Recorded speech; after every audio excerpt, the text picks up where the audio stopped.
शरीर से सेवा करोगे तो कोई लाभ नहीं होगा। पौलुस ने कहा कोई भी लाभ नहीं होगा। तुम आत्मिक सेवा करोगे तो आत्मिक क्रियाओं में तुम बढ़ते जाओगे, यानी कि तुम परमेश्वर में बढ़ते जाओगे, यानी कि तुम पहचान में बढ़ते जाओगे, यानी कि तुम अनुग्रह में बढ़ते जाओगे, यानी कि बुलाहट तुम पर जाहिर होगी कि तेरी क्या बुलाहट है। तेरी चर्च में कौन सी बुलाहट है, कौन सी सेवा तुझे दी जाए, कौन सी सेवा तू कर सकता है। इसलिए यहोशू ने कहा मैं और मेरा परिवार नित्य परमेश्वर की सेवा करेंगे।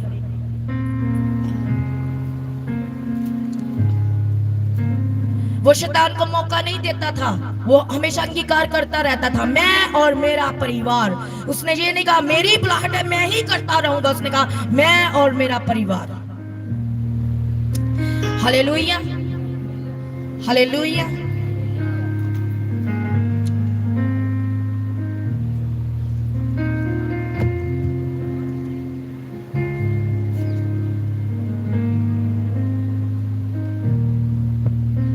फिर याकूब निकालेंगे,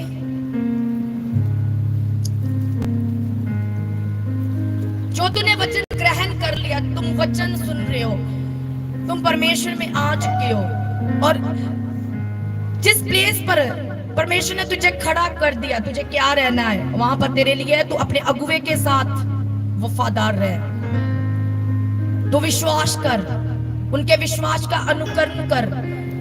वो तेरे लिए प्रार्थना करते हैं, उनकी चाल को देख, वो खरी बातों का उपदेश देते हैं, वो तुझे ज्ञान देते हैं, तुझे वचन सुनाते हैं, और उस वचन को तू संभाल कर रख ताकि शैतान तुझे फरमाने ना पाए। हालेलुया, ताकि शैतान तेरे पास से भाग जाए। हम फिर से याकूब 4 बाब उसका 4 बाब पूरा पढ़ेंगे। इस वचन को हम पढ़ेंगे, आप पढ़ना, कोई भी पढ़ना स्टार्ट कर दो।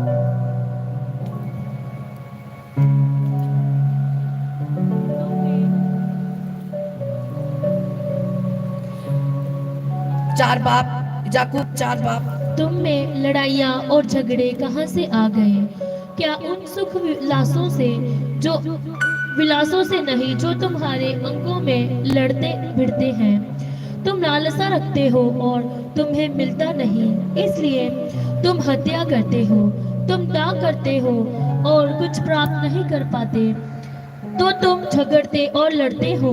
तुम्हें इसलिए नहीं मिलता कि मांगते नहीं। तुम मांगते हो और पाते नहीं, इसलिए कि बुरी इच्छा से मांगते हो ताकि अपने भोग विलास में उड़ा दो। हे व्यभिचारिणियों, क्या तुम नहीं जानती कि संसार से मित्रता कर परमेश्वर से बैर करना है? अंत जो कोई संसार का मित्र होना चाहता है वह अपने आप को परमेश्वर का बैरी बनाता है। क्या तुम ये समझते हो कि पवित्र शास्त्र व्यर्थ कहता है जिस आत्मा को उसने हमारे भीतर बसाया है?